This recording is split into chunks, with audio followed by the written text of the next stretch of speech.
Well, in just the last few days, there have been calls for the Public Protector to be removed and a flurry of support as well. So what set the cat among the pigeons was the release of a report fingering Pravin Gordhan in wrongdoing related to former SARS Deputy Commissioner Ivan Pillay's early retirement payout. Now, the report was released just days before President Cyril Ramaphosa was due to announce his cabinet. So we're asking, is the Public Protector under siege, or is she just doing her job? But first, before we have that discussion with the Public Protector, let's take a listen to some of these views.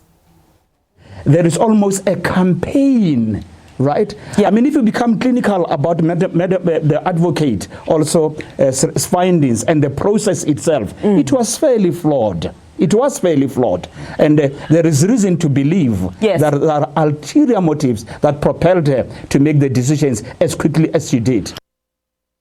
There is a litany of precedents that shows that more often than not, when she's taken on review, she loses the case. She loses cases, and that's why we are concerned as business that this is such a critical armor in the fight against corruption in our society.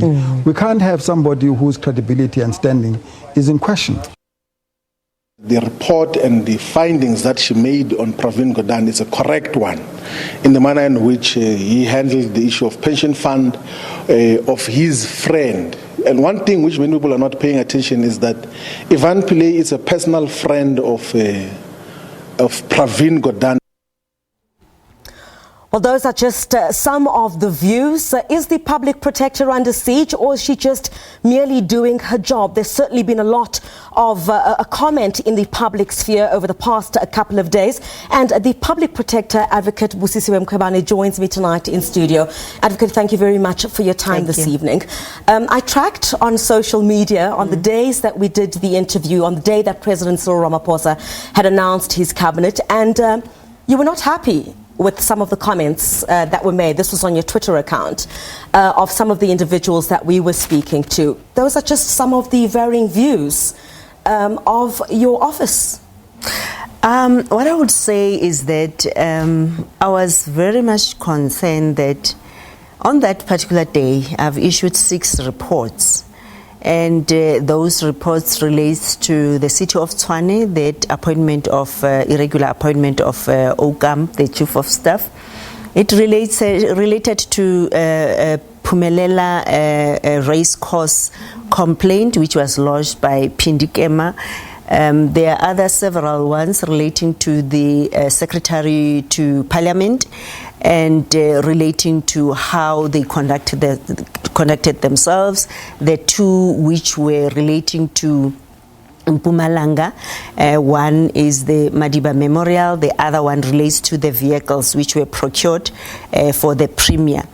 And all those matters are cases or are complaints which were lodged before I even joined the office. So I think the one which of Pillay was only lodged in November. I was few weeks into the office, and I've been indicating that I'm busy with the 2-year-old and backward backlog which are found in that office, to make sure that at least we are not also blamed for this undue delay to finalize complaints, because that's maladministration. That's what we are investigating. So I don't understand now this perception that why the timing of issuing the reports the way I did. I'm doing my work, and what stops me from issuing reports, I can decide whether to call a media briefing or whether to publish the reports, because the Public Protector Act is very clear.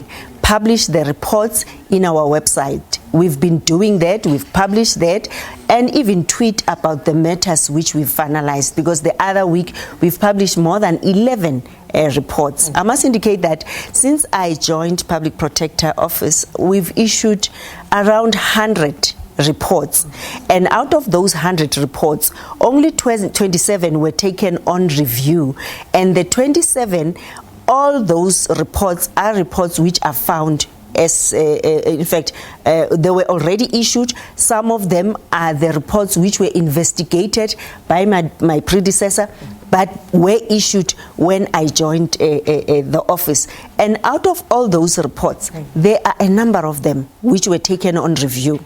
And again, review has increased, or matters which have been taken on review increased after the Nkandla judgment in 2006. In fact, when I joined, we had a high number of those cases. I just want to bring you to the issue of the timing of the release of these findings on the now again Public Enterprises Minister Pravin Gordhan. There's been a lot of criticism saying that there are ulterior motives. Questions have been raised about the timing of this report. What is your response to that? As I said, Griselda, that I issued 6 reports on that particular day. But obviously... And this one of Pravin Gordhan and Mr. Pillay, it's also one of the matters we've received in November 2016. So it falls within the period of, in fact, it's also more than almost 2 years. Yeah. The timing, whether there was the presidential inauguration, why must I stop doing my work because there's an event happening in South Africa? I'm not dictated to that now I must stop issuing reports or I must stop doing my work. Surely, Advocate, you would have known that there would have been political implications. The reason why I'm asking this is because Mr. Pravin Gordhan had submitted submissions on the 22nd of May, and 2 days later, on the Friday, you then held the press conference where you made your findings public. The reason why many have raised their eyebrow is because certainly you would have known, anybody would have known that your findings being released on that particular day. Why do it with such haste 2 days after the submissions had been made and we had the announcement of the cabinet that was coming up? Surely you would have known that there would have been political implications. So that's where the criticism is coming from. And that criticism is unfounded. I'm a constitutional institution. I do my work without fear, favor, or prejudice. Therefore, whether it has political implication, I'm a public protector who's apolitical. I mean, I'm doing my work, issuing the report, and at the end of the day, Griselda, I've issued 6 reports. But this one would have raised, Advocate, this one at the timing of it would certainly have raised, I respect very well that you released other reports as well, but certainly the one that would have captured the attention of many by releasing it just a few days before the announcement of this cabinet. Many people would ask, why now? Many would ask, why with such haste, just 2 days after Minister Pravin Gordhan had made his submissions? It means people think the investigators who are very experienced, we don't wait for you to respond for us to start drafting the report. The report is drafted when we issue the Section 79 notice, which says to us, you are implicated on the following issues. Can you give us the side of your story? But we do have evidence in our possession. The report is already drafted. When you respond, then we just incorporate your response. If you check the report, unfortunately, a lot of people don't even have not read. They didn't even read that report. You will see that we've even analyzed the response and compared to the evidence we're having. That process can even take half a day to do for your information. Did not act with haste? Definitely not. It can even take half a day. They've taken their time, and it was a team of a chief investigator who's been with the institution for more than 25 years, who was overseeing this particular process. and the senior investigators who are also very experienced. Therefore, there's no haste. And I think South Africans should understand that I will do my work without fear or favor. And everyone is equal before the law. Why now pick up this one? I mean, the Secretary of Parliament, that is also very important. The DA matter in Tshwane where the mayor appointed the chief of staff.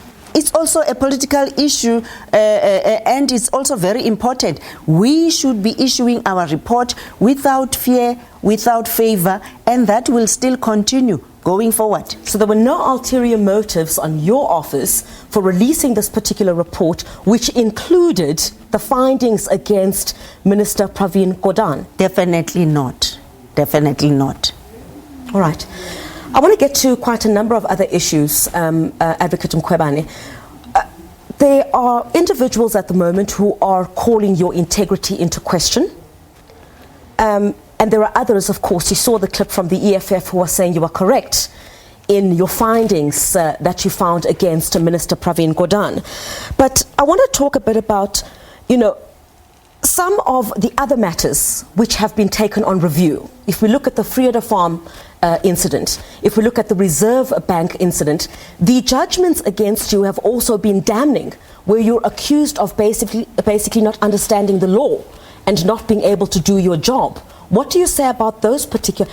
Have you misinterpreted the law in some of the aspects or some of the cases where a successful review has been done on the findings that you have made? Griselda, those two judgments, one, as you know now, is before the High Court, the Constitutional Court, and I've been saying they didn't even consider the unlawful loan which was given to Bank of Absa. Two judges, Judge Davis, Judge Heath, found that that loan was unlawful. The High Court focused on technicalities, the process which has been followed in the investigation. Why did I meet with the presidency? Why did I meet with the State Security Agency? State institutions, constitutional institutions who are there, and the Constitution is very clear. Any person or state institutions must assist the Public Protector in their investigation. The two reports are in the process of being appealed. So the lower court has found like that. There is a Supreme Court of Appeal, there is a High Court, the Constitutional Court. Therefore, this is still a process. I mean, there's several of the judgments of the High Court which were set aside by the Supreme Court of Appeal, and even the Vrede matter, which I won't discuss the factual or the merits of the matter because we are going to appeal that case, that particular matter. But then at the end of the day, whatever evidence we have provided, because justice means you take both sides of the story. What the Public Protector said, what CASAC and the DA said. Therefore, as a judge, you need to then assess both sides of the story, and when you issue your judgment, you focus on both and you take both the reasoning into account. So you believe you've made no error in law. You're going to take these two issues up? I have made no error in law, and Griselda, I've indicated that, and I've even published the provisional report, which is alleged to have been some parts deleted. Again, South Africans, can you read for yourself and can you see whether politicians were investigated in that original report which we've issued? There's no way where politicians were investigated. Secondly, I'm busy now, after the Portfolio Committee said, investigate the involvement of the politicians and also what benefit or what prejudice was suffered by the beneficiaries. That process is at an advanced stage of investigation. Let's take a short break. The Public Protector Advocate Busisiwe Mkhwebane will join us again after this break. We continue to be in a discussion with her on a range of issues. Stay with us here on The Full View. That discussion continues after this short break.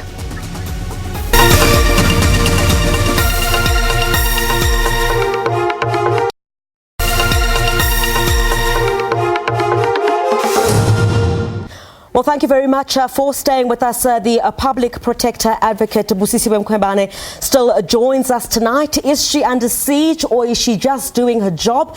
The advocate continues to be in conversation with us. Advocate Mkhwebane, thanks for staying with us. Let me get your take on Advocate Kevin Malunga defending the reappointment of Pravin Gordhan to the Public Enterprises Ministry. I don't know whether you'll say defending. I've seen on Twitter where he corrected and he was saying he didn't mean that the president can do that, but was saying the president is within the president's prerogative.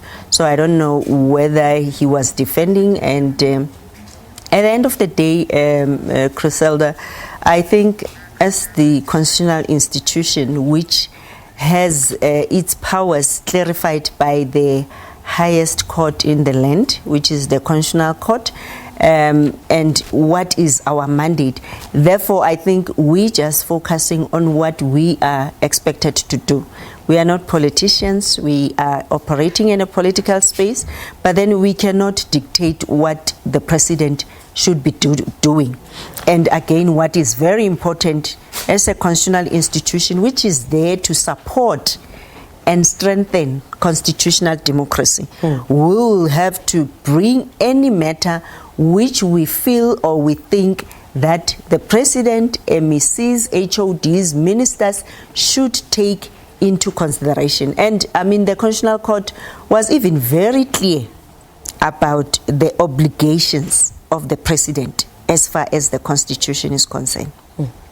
I want to bring up, in the founding papers, of course, the Public Enterprises Minister, Pravin Gordhan, is challenging your findings. Let's take a look at what is on this. Let's take a look at this particular direction. I'm hoping it will come up here. And let's take a look at the founding papers of Pravin Gordhan. He basically says in those court papers, her conduct, of course referring to you, is the latest example of her now lengthy history of acting incompetent, and I'm hoping we could bring that up again, and basically says that you're incompetent, you've got a history of incidents where you've been wrong in certain instances, and the findings against him, I hope we can bring that up again so we can actually show the viewer of the founding papers, and basically calls you incompetent. What I would say is that, again, not dwelling much on the merit of the matter, when they say I'm incompetent, what's incompetence? If you say the public protector, because now they are driving this narrative that the public protector is incompetent and have acted unlawfully, unconstitutionally, unfairly, and unjustifiably. In our court papers, we will address all these issues, especially unlawfully, unconstitutionally, unfairly, and unjustifiable. Therefore, if you are busy building or then having this narrative in people's minds that this public protector is incompetent, what do you mean when you say she is incompetent?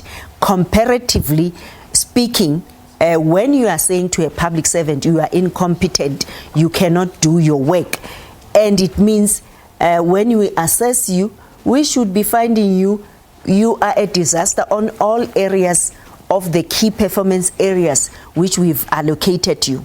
Therefore, can you judge a person on only 2 matters which are still pending in court, and you are saying the public protector is incompetent? I'm not surprised, Griselda, because I think that's what people who are driving that agenda trying to portray to South Africans. Again, it's promoting a certain narrative to say this public protector is incompetent, so that when you then take this matter or you write to the speaker to initiate the processes the DA has done, therefore then you will say the public perception is saying the following. We don't deal with that in this particular aspect. The rule of law is very clear how the process of removing the public protector, because possibly is building on that and having the courts or some of the judges who will then issue their judgments to suit a certain narrative. But again, that will be taken forward and we will have to argue it. And the interesting part is South Africans need to know that that report is trying to remedy the potential risk to the fiscus of the country. You cannot have public servants. Then it means all the 2 million public servants should also be requesting that they take an early retirement and as well be appointed in the very same positions which they have been appointed in. So what are you promoting? We are here to make sure that we say to the to administration, you need to make sure that such things are not taking place. You have clean governance because it goes directly to that. Yeah, you're obviously going to challenge this, Advocate Mkhwebane, but you've got, like you said, the Democratic Alliance, which is also reviving a 2017 call for Parliament to institute this process of removing you. On the other hand, you've got the ATM, for example, which is calling for the fitness of Pravin Gordhans, fitness to hold office to be investigated. Are these calls not of concern to you? Do you think that you will complete your term? Definitely, I will complete my term. I've been saying that I have been appointed for the next 7 years, and again the people of South Africa represented by the members of parliament who then conducted a very transparent process. I have been appointed in that particular aspect. So I will be completing my term. I will be doing my work. But if you're asked to step down, will you? I wouldn't step down. Hence I'm saying now the narrative Even is... if you're asked to step down, you're not going anywhere? By who, Chriselle? Because the Constitution is very clear. To remove the public protector, you need to prove that she is incompetent. And it will be interesting to know what criteria are they going to use to say a person is incompetent. We need to have possibly that clearly, and what are the rules, and that will be applicable to any other public protector who takes a decision and is taken on review. And but if there's an investigation, as we're seeing now, the Democratic Alliance, for example, is calling for an investigation into your fitness to hold office. If that investigation then is kick-started and it is found that you should leave, will you leave? The process is that investigation, once that decision is taken, because it's what everyone wants to do, the ones who want me to leave, there's a provision which says the president may suspend me.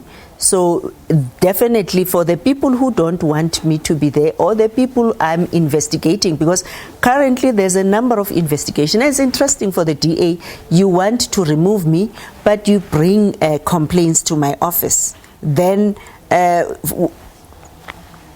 no, where do you draw the line to say this person is not fit and proper, but again you are busy following this person, you are lodging complaints with this person, the person is issuing reports, and it's so interesting that when those reports are relating to certain individuals, then the public protector is doing her work, but when it relates to certain other individuals, no, the public protector must be removed. So what I'm coming back to is the process. When because then that initiation, then it means you need to be suspended. Yeah, we know the if process. That is yes, we know the process. But then if you're asked it's to a leave, two-thirds majority. Exactly. When there's that two-thirds majority decision that I should go, definitely I will go. All right. Yes. Because we're going to engage, we've been asking our viewers, Advocate Mkhwebane, to also engage with us. Let's take a look at some of the tweets that they're asking you. Jack Palati says, does a finding against any politician prohibit the president from using such a politician in his cabinet, and any section of the law which supports that? If so, let's take a look at the other tweet. Thanks, Jack, for engaging with us. Mpumelelo Peter says, can you ask the advocate a view on Pravin appealing her report? Given her reports that have been set aside, is she confident that the court will find in her favor? Thank you so much, Mpumelelo. Let's start with that one. one, Advocate Mkhwebane. Are you confident that the court will find in your favor? You've had a bit of a stroke of bad luck in the past. You know, if you have an objective judge who will apply and interpret the law. Sorry, when you say objective judge, are you implying that other judges are not objective? I'm just saying, as a lawyer, you need to be objective. Objective in the sense of applying the law to the facts. What is the provisions of the Public Service Act saying? If you want to retire, an early retirement in terms of this section, you are then penalized as the person who's retiring. And early retirement, where there are special circumstances and the executive has given you that approval, will also apply the law to the facts of this particular case. Therefore, if the judge is going to focus on the application of the law to the facts, definitely we will see what the outcome is. If then that's not the case, I have the prerogative to take it up to the High Court, highest court, which is the Supreme Court of Appeal, and even to the Constitutional Court if time allows, or if one is deciding to do so. I'm really trying to understand the part where you say, I mean, as an advocate yourself, when you say if you have an objective a judge, I'm failing to understand. If you say if you have an objective judge, what do you mean by that? Because I would surely presume within your legal fraternity, everyone, of course, would be doing their jobs according to the book. So if you say objective judge, what do you mean? Objective in the sense that, Chief Justice Mkhwebane also spoke to the judges that we don't need to have celebrity or populist judges who will then take whatever is said on the media about an individual and use that test to decide on their cases. Because let me tell you that some of the interviews I do, that's why I'm saying let's stay away from the merits of the matter. You find that the very same people who are taking me to court, they even include whatever we are discussing in the affidavits. Some judges entertain those issues instead of just purely focusing on the facts and the law and apply the law to the facts. And that's it. So in that particular instance, as I'm saying to you, it will depend on the outcome. All right, let's quickly, before we run out of time, Advocate Mkhwebane, that other tweet, let's engage on that one as well, asking about your thoughts on the President, of course, having Pravin in his cabinet, again, as the Public Enterprises Minister. You know, I think in this one, can I answer it as follows?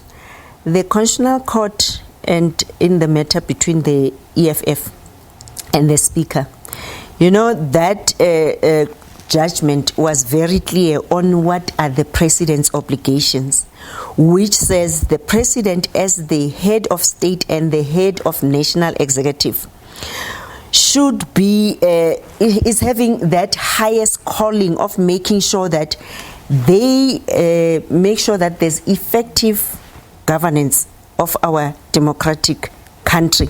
But again, to uphold, to defend, and respect the Constitution. So the President is a constitutional being by design. The President should live, eat, breathe the values of the Constitution.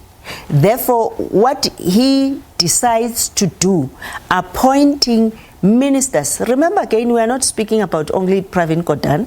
We are referring to Fikile Mbalula. We are referring to Pegicele. There are current reports which are not set aside by the court. Taking the Public Protector on review doesn't set aside.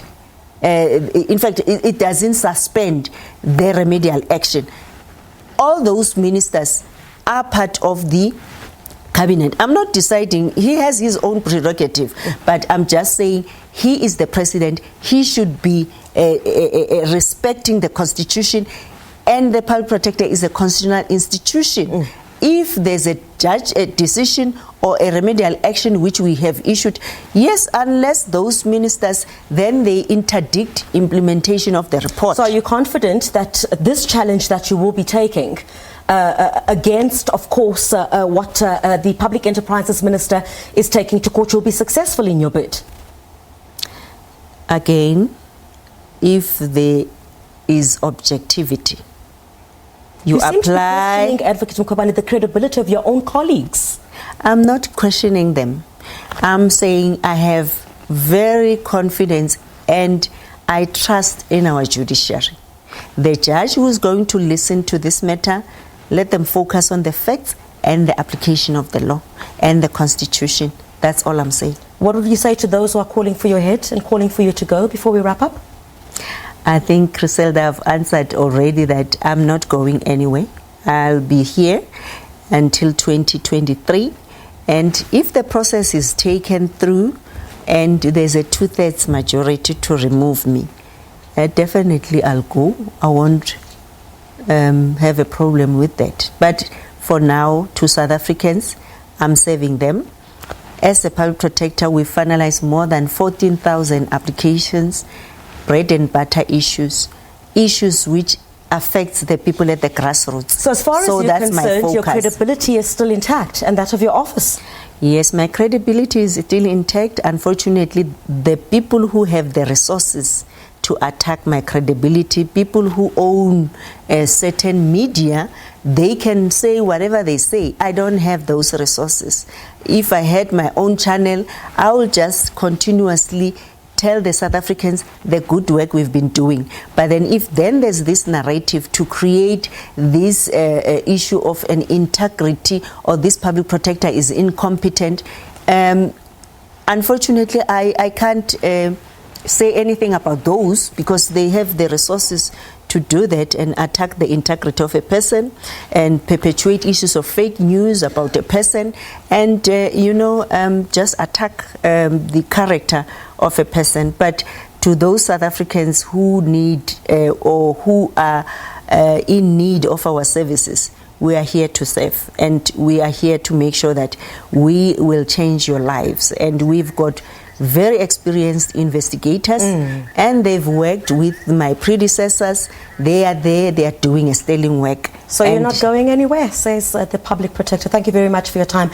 Advocate Mkhwebane, the Public Protector, having a conversation with us on a range of issues, of course, quite the recent ones where you've had certain sectors of society that are calling for her to go, questioning the credibility of her office. But she says she's not going anywhere, but if there's a 2/3 majority that says she would consider, she will actually go if there is that 2/3 majority. Thank you very much for your time.